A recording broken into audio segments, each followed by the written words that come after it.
이 아침에도 하나님의 귀한 은혜와 은총이 우리 안에 가득하시기를 예수님의 이름으로 축원합니다. 이 마음으로요, 앞뒤 옆에 계신 분들과 가장 밝은 웃음으로 참 잘 오셨습니다, 큰 은혜 받으시기 바랍니다라고 인사하겠습니다. 참 잘 오셨습니다, 큰 은혜 받으시기 바랍니다. 참 잘 오셨습니다, 큰 은혜 받으시기 바랍니다. 이제 서로를 보시고요, 이쪽은 저쪽을, 저쪽은 이쪽을, 그리고 영상으로 예배 들으신 분들도 함께 손 흔들며 인사하겠습니다. 참 잘 오셨습니다, 큰 은혜 받으시기 바랍니다. 참 잘 오셨습니다, 큰 은혜 받으시기 바랍니다. 우리는 계속 노아와 다니엘과 욥에 대한 말씀을 나누고 있습니다. 노아를 통해서는요, 순종이라는 이야기 들었어요. 그리고 하나님이면 되고 하나님이어야 한다는 말씀도 들었습니다. 지난 주일에는요, 상황과 환경을 뛰어넘어서는 다니엘에게 임한 주님의 역전을 보았지요. 오늘은 그에게 있는 또 다른 이야기, 다니엘의 두 번째 말씀을 나누려 합니다. 우리 두 번째 본문을 함께 찾아봅니다. 다니엘서 1장 17절에서 21절 말씀, 에스겔서 다음에 우리 다니엘서 말씀이 있는 것 같아요. 다니엘서 1장 17절에서 21절 말씀. 자, 우리 21절의 말씀을 같이 한번 읽어봅니다. 다니엘서 1장 21절 말씀 읽습니다. 다니엘은 고레스 왕 원년까지 있는, 아멘. 21절의 말씀 속에는요, 역사적 배경이 나와요. 다니엘을 중심으로 한 히브리 역사, 그리고 고레스라는 사람을 통한 제국의 역사. 보통 제국이라는 단어를 쓸 때는요, 작은 나라를 의미하지 않아요. 조금 중간치만한 나라도 의미하지 않습니다. 그 주변 많은 국가들을 통합하고 강한 힘을 가졌던 나라를 제국이라 이렇게 말을 해요. 헬라 제국, 로마 제국, 제국이라는 단어를 그렇게 붙여요. 고레스는 제국의 역사를 말합니다. 먼저 이스라엘은요, 원래 하나였지만 솔로몬의 아들인 르호보암 때 남쪽과 북쪽으로 나뉘어져요. 북쪽 이스라엘은 예수님 오시기 전 BC 722년에 아수르에게 멸망을 당했고요, 남쪽 유다는 BC 538년에 바벨론에게 점령당합니다. 이런 와중에 이스라엘의 괜찮은 청년들이 볼모로 끌려가요. 그 중에 누가 있었죠? 다니엘이 있었어요. 그래서 다니엘을 중심으로 한 히브리 역사를 보게 되는 겁니다. 두 번째로 봐야 될 것은 고레스를 중심으로 한 제국의 역사. 전통적으로 애굽, 이집트죠. 애굽은 강한 민족이에요. 애굽을 점령해야만 제국이 될 수 있습니다. 이 애굽이라는 나라가 점차 힘을 잃어갈 때 신흥 강대국들이 등장해요. 그중 하나가 북쪽 이스라엘을 멸망시킨 아수르라는 나라예요. 아수르, 요나 선지자가 회개를 선포했던 니느웨 성이 이 나라의 수도인데요, 이곳 BC 612년에 바벨론에게 함락을 당합니다. 그리고 본문에 나오는 바사의 고레스 왕이 BC 539년에 바벨론을 차지하기 위해서 바벨론 성을 포위해요. 그런데요, 바벨론 성은 쉬운 곳이 아니에요. 바벨론 성은 바깥의 외성과 안쪽의 내성, 이중벽으로 되어 있는 요새예요. 성 안의 창고에는요, 무려 20년치의 식량이 저장되어 있어요. 20년 동안 어떤 농사를 짓지 않아도, 외부에서 공급되지 않더라도 20년간 먹을 거리가 있다는 거예요. 그리고 성 중앙에는 우리가 들어봤을 강, 유프라테스 강이 그 성 중앙을 흘러요. 그러니 마실 물이 있죠, 먹을 것이 있죠, 성은 두툼하죠, 군인들은 많죠. 그래서 어떤 외부의 세력이 공격을 해도 전혀 걱정하지 않는 그곳. 이때 바로 이 바사의 고레스가 이 성을 함락시켜야 되는데 방법이 없을까 고민하며 작전을 짭니다. 그리고 부하들을 불러요. 부하들을 불러 그 성 중앙에 흐르는 유프라테스 강 상류로 부하들을 보냅니다. 그리고 말을 해요. 물꼬를 틀어라. 유프라테스 강이 바벨론 성 중앙으로 들어오지 못하게 물꼬를 틀어 그 강물이 다른 데로 흐르게 하라. 그리고 그 중앙에 성에 들어가는 그 물 높이, 그 강의 물 수위가 무릎까지 오거든. 그 수로를 이용해서 공격해라. 기가 막힌 작전을 짭니다. 그리고 그 작전이 성공해서 바벨론이 져요. 그리고 바사가 그 지역을 통치합니다. 고레스는 자신의 장인인 다리오를 세워 멸망한 바벨론을 통치합니다. 여기가 다니엘서 6장에 등장하는 메대라는 나라, 메대의 다리오 이마 이야기예요. 2년 후 다리오가 죽자 그 바벨론 온 지역을 이 고레스가 다스립니다. 이때 현자 중에 현자인 메대의 총리인 다니엘을 불러요. 그리고 지혜를 들으려 합니다. 당시 다니엘의 나이는 80이 넘었어요. 이제부터가 중요해요. 이제부터가 다니엘을 중심으로 한 이스라엘 역사와 고레스를 중심으로 한 제국의 역사, 역사에겐 재밌잖아요. 재밌네 라는 정도로만 기억하시면 돼요. 자, 이제 다니엘과 고레스의 만남, 의미가 있습니다. 왕이 새롭게 바뀌었어요. 제국이 바뀌었어요. 나라가 바뀌었어요. 그리고 그 왕이 자신을 불러요. 왕의 부름을 받은 다니엘, 보통의 일반 사람이라면 자신의 생명과 간직을 유지하기 위해서 보물창고를 열어 양손에 가득히 많은 돈과 비싼 선물을 가지고 나아가요. 이게 보통 일반적인 사람의 모습이에요. 하지만 다니엘 그렇게 하지 않습니다. 돌돌 말려있는 두루마리, 뭐죠? 돌돌 말려있는 두루마리, 헝겊이 아니에요. 카펫이 아닙니다. 두루마리 들어봤잖아요. 뭐예요? 구약성경이에요. 비싼 선물을 가지지 않습니다. 많은 돈을 가지지 않아요. 보물을 준비하지 않습니다. 단순히 이 다니엘은요, 돌돌 말려있는 이 성경, 구약성경을 들고 이 왕 앞에 등장해요. 저는 이 장면을 그림으로 상상하면서요, 머리카락이 쭈뼛 섰어요. 몇 가닥 없지만 쭈뼛 서더라고요. 등골이 오싹해지는 감동, 감격을 받았어요. 본문의 이야기를 나누기 전에 이미 다니엘이 새롭게 바뀐 왕이, 제국의 왕이 자신을 부르는데 보물도 돈도 자신의 생명과 간직을 유지하기 위해서 기가 막힌 어떤 보물들을 가지고 간 것이 아니라 돌돌 말려있는 구약성경을 들고 그 앞에 딱 서요. 저는 우리 교회 학생들과 청년들도 앞으로 이런 자리에 서게 되면 꼭 부모님은 자랑하지 않아도 하나님은 자랑하실 수 있기를 주님의 이름으로 축복합니다. 맞아요. 얼마나 감동이 되든지. 다니엘 왕 앞에 서서 이사야서 44장과 45장을 펴니다. 그리고 읽기 시작해요. 우리도 함께 찾아보죠. 이사야서 44장과 45장의 말씀, 구약 1221쪽에 있어요. 1021쪽에 있습니다. 이사야 44장 45장의 말씀. 44장 맨 끝으로가 27절의 말씀을 같이 한번 읽어보죠. 44장 27절의 말씀 같이 한번 읽어봅니다. 기품에 대하여는 이르기를 마르라, 내가 내 강물들을 마르게 하리라 하며. 아멘. 기품은 유프라테스 강을 의미해요. 바벨론 성 중앙에 흐르고 있었던 유프라테스 강을 이사야 선지자는 하나님은 그것을 기품이라고 표현해요. 기품에 대하여는 이르기를 마르라, 내가 내 강물들을 마르게 하리라. 강물들을 마르게 하리라. 이 말을 듣고 있는 고레스 어땠을까요? 강물들을 마르게 하리라.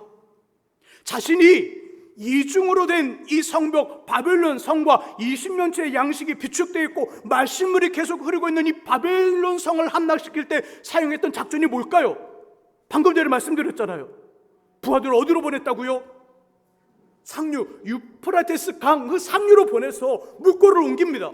그리고 그 강물이 흘러가는 수로의 물이 마를 때 그 물 높이가 무릎까지 차거든 그 수로를 이용해서 군인들은 돌아가 바벨론을 공격하라. 그 작전대로 그 바벨론을 함락시켰잖아요. 이 이야기를 듣고 있는 이 고레스의 마음속이, 그 고레스의 등골이, 고레스의 그 눈이 동그래지고 가슴이 콩닥콩닥 거려요. 왜요? 이사야서 44장과 45장은요 고레스가 태어나기 전 150년 전에 이미 예언되어진 말씀이에요.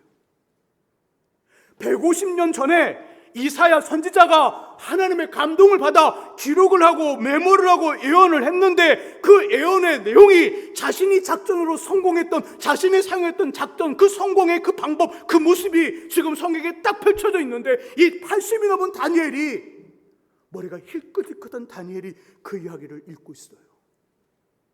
강물에 대하여는 이르기를 마르라. 내가 내 강물들을 마르게 하리라. 최고로 강한 제국의 왕이지만 눈이 커지고 가슴이 콩닥콩닥 뜁니다. 계속해서 44장 28절과 45장 1절의 말씀은 더 기가 막혀요. 자, 우리 44장 28절과 45장 1절의 말씀을 같이 한번 읽어보죠. 읽습니다.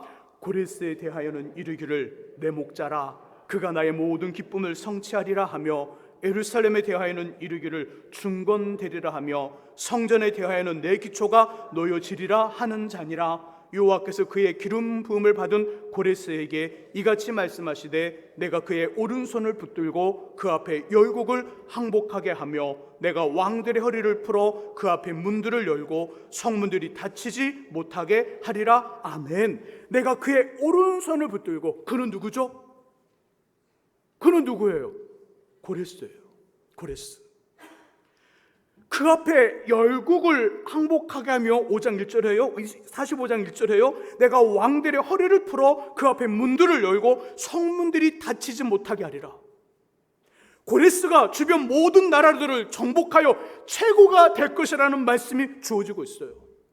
이 이야기 몇 년 전의 이야기죠? 그렇죠. 150년 전. 150년 전에 이야기가 지금 정확하게 기록이 되어 있고, 그 이름이 정확히 나오고 있어요. 누구예요? 고레스.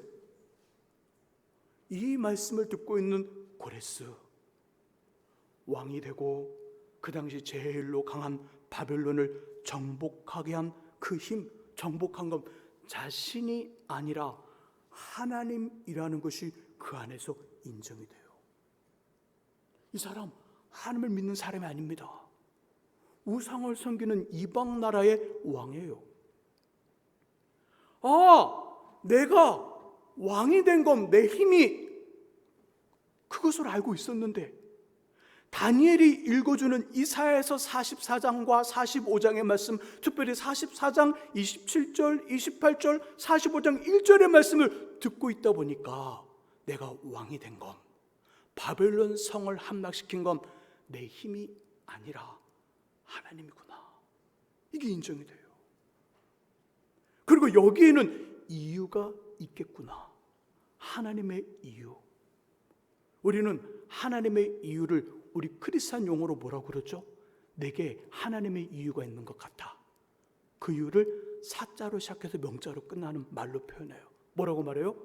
사명. 고레스 왕은 이 이야기를 들으며, 그래 내가 하나님이 나를 왕으로 세우고 바벨론을 정복하게 하셨는데 여기에는 하나님의 이유, 사명이 있겠구나라는 그 생각을 가지며 그 사명에 대해 궁금해집니다. 다시 44장 마지막 절, 44장 28절의 말씀을 같이 한번 읽어보죠. 읽습니다. 고레스에 대하여는 이르기를 내 목자라, 나의 모든 기쁨을 성취하리라. 예루살렘에 대하여는 이르기를 중건되리라 하며, 성전에 대하여는 내 기초가 놓여지리라 하는 자니라. 아멘. 44장 28절에 그 말씀이 주어졌을 때 그 상황, 예루살렘은 어떻게 됐을까요? 예루살렘 그대로 남아 있었을까요? 파괴되었을까요? 이미 남쪽 유다가 멸망을 했으니까 예루살렘 파괴됐어요. 예루살렘 안에 있었던 예루살렘 성전은 어떻게 되었을까요? 무너졌을까요? 그대로 존재하고 있을까요? 무너졌어요. 그런데 누구를 통해? 고레스를 통해. 성경이 하나님 지금 직접 그 이름을 딱 지명하면서 말하잖아요. 고레스를 통해 다시 기초가 놓이며 중건되어 하나님의 기쁨이 될 것이라고 말합니다. 다시 기초가 놓이며 중건되어 하나님의 기쁨이 될 것이다. 고레스 손뼉을 치고 하루 종일 지릅니다. 이것이 나의 사명이구나. 하나님 나를 왕으로 세우고 왕으로 세워 바벨론을 정복하여 최고의 나라가 되게 한 그 이유가 여기에 있었구나. 박수를 치고 하루 종일 지르며 신하들을 부릅니다. 그리고 받아 적게 해요. 모든 히브리 포로들은 본국으로 돌아가라. 가서 무너진 성전을 다시 짓고 야의 신앙, 여호와의 신앙을 회복하라. 그리고 바사의 모든 백성들과 군사들, 그리고 주변의 모든 나라들은 그 본국으로 돌아간 히브리 사람들이 성전을 재건하는 모든 일에 필요한 것들을 다 공급하라. 명령을 내리고 편지를 쓰고 공포를 합니다. 이것이 그렇게 유명한 고레스 칙령이에요. 에레미야 선지자가 70년이 지나면 바벨론 포로들이 해방되어 이스라엘 땅으로 돌아올 것이라고 예언한 역대하 36장 22절과 23절의 말씀이 이루어진 거예요. 하나님의 지식 전혀 없는, 도리어 우상을 섬기는 이방 나라의 왕을, 그것도 최고로 강한 민족을 제압하면서 제일의 권력자가 되어서 콧대가 높아질 정도로 높아진 이 왕이 하나님을 압니다. 하나님을 인정해요. 신앙을 고백하며 사명을 이루어 70년 전에 선포된 이 선지자들의 성경의 예언, 그 예언을 이루고 있어요. 도대체 누가 이렇게 하게 했을까요? 도대체 누가 이 고레스로 하여금 이 일을 가능하도록 물꼬를 연 건 누구일까요? 당연히 하나님입니다. 또요? 또 누구예요? 다니엘이에요. 다니엘. 새롭게 바뀐 왕이 자신을 불렀을 때 살기 이에 선물과 보물을 준비하지 않고요, 성경을 들고 갔던, 어떤 것보다 말씀이 먼저이고 무엇보다 말씀이 중요했던 다니엘이 이 일을 가능하게 만들었어요. 동시에 지금 그는 우리에게, 주님 앞에서 오늘을 살아가는 우리에게 이 말씀을 주셔요. 말씀을 이루는 삶을 살라. 말씀을 이루는 삶을 살라. 하나님 주변, 교회 주변 신앙생활하는 믿음의 성도들의 삶은 예전 예수님 당시에도, 그리고 그 이후의 역사와 오늘 현대의 역사 속에서도 성도의 삶은 크게 세 가지 부류의 모습으로 등장해요. 하나는 가룟 유다와 같은 삶의 모습, 신앙과 믿음과 하나님을 이용해서 자신의 유익과 이익을 챙기고 자신의 그 뜻들을 이루는 가룟 유다와 같은 부류의 믿음이 있어요. 또 한 부류는요, 어떤 부류냐면 예수님에게도 어떤 영향을 받지 않고 자신도 어떤 영향을 주지 아니하는 대면하는 주님 주변에 있었던 주변 사람들이 있어요. 또 한 부류는 예수님 십자가에 죽으시고 그 무덤에 장사되었을 때 주일 새벽에 자신의 재산을 팔아서 향유를 준비하고 죽을 줄도 모르지만 그 죽음의 자리를 찾아갔던, 예수님의 무덤을 찾아갔던 마리아와 같은 적극적인 신앙을 가진 사람도 있어요. 말씀을 이루는 삶을 살아가는 삶은 어디에 해당할까요? 가룟 유다와 같은 부류의 신앙일까요? 아니면 그 주님의 주변 사람들 안에 있었던 주변 사람들의 모습일까요? 아니면 적극적인 신앙을 가진 적극적인 사람의 모습일까요? 예수님도 우리의 죄를 용서하시고 구원을 주시기에 십자가의 죄인으로 돌아가실 때 요한복음 19장을 보면요, 이런 표현들이 나와요. 군인들이 주님의 옷을 나눠 제비를 뽑습니다. 이 부분을 요한복음 19장에 표현하기를 이렇게 표현해요. 그들이 내 옷을 나누고 내 옷을 제비 뽑나이다 하는 것을, 그 성경을 응하게 하려 함이라. 성경을 응하게 하기 위해서 내 옷을 지금 제비 뽑나이다 라고 말을 해요. 조금 더 밑으로 내려와 예수님 이렇게 말씀합니다. 내가 목마르다, 그렇게 말씀해요. 목마르다 말씀했더니 사람들이 신포도주를 적신 해면을 우슬초에 메어서 예수 입에 대줘요. 이것에 대해서도 말씀합니다. 내가 목마르다 한 건 성경을 응하게 하려 함이라 말씀해요. 그리고 주님 돌아가신 후 죽음을 확인하고자 로마 군인들이 창으로 예수 옆구리를 찌른 사건에 대해서도 그 뼈가 하나도 꺾이지 아니하리란 시편 34편 20절을 이루어지게 하려 함이라고 말씀해요. 고추님도 무엇을 이루는 삶을 사셨어요? 말씀을 이루는 삶을 사셨어요. 동시에 현대를 살아가는 우리들에게도 말씀을 이루는 삶이 당연하다라고 이야기하고 계십니다. 마치 다니엘의 삶처럼 하나님 자신의 말씀을 이루는 삶을 살아가고 말씀을 이루는 삶을 살기에 몸부림치는 자신의 사람들을 향하여 이 약속 주셔요. 크게 세 가지 약속을 하십니다. 첫 번째는 그의 인생이 든든할 것이다. 이상하지 않나요? 말씀을 이루고 말씀을 이루는 삶은 분명히 세상과 적대적인 관계를 가져야 되고 세상과 대치된 어떤 그런 갈등을 가져야 되는데 하나님 말씀하기를 설사 그런 대치되는 상황이 된다 할지라도 너의 인생은 든든할 것이다. 마태복음 7장 24절, 25절, 26절, 27절의 말씀 속에 그 말씀을 줘요. 나의 말씀을 이루는 삶을 살아가는 인생은 인생 속에 모진 풍파와 비바람이 쳐도 절대 흔들리지 않는 견고한 반석에 지은 집처럼 될 것이다 말씀해줘요.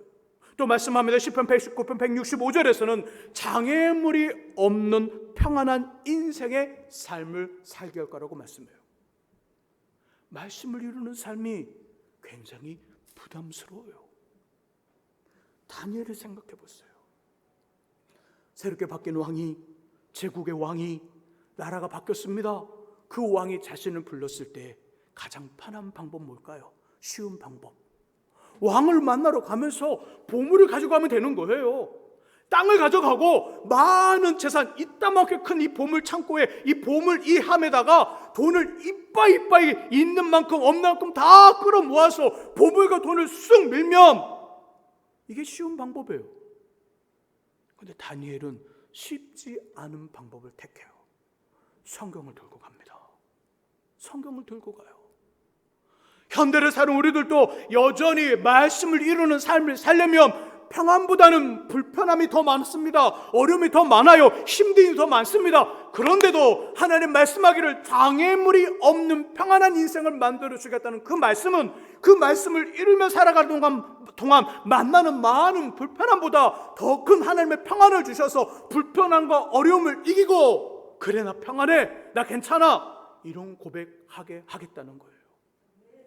우리의 결단이 필요한 거예요. 그래서 우리의 결단이 또 계속해서 말씀합니다. 성경 곳곳에서 하나님은 자신의 말씀을 이루는 인생에 대해서 복되고 형통하며 잘 될 것을 약속합니다. 예배로 함께 하나님을 섬기시는 귀한 믿음의 성도 여러분, 말씀을 이루는 삶이 기본입니다. 말씀을 이루겠다는 마음을 가지고 하나님 앞에 나아가 몸부림치는 그 모습이 신앙의 진짜입니다. 그 삶에 적극적으로 반응해서 주님의 인정과 칭찬과 복을 충만히 받는 저와 여러분 될 수 있기를 예수님의 이름으로 축원합니다. 기도하겠습니다. 하나님 아버지 감사합니다.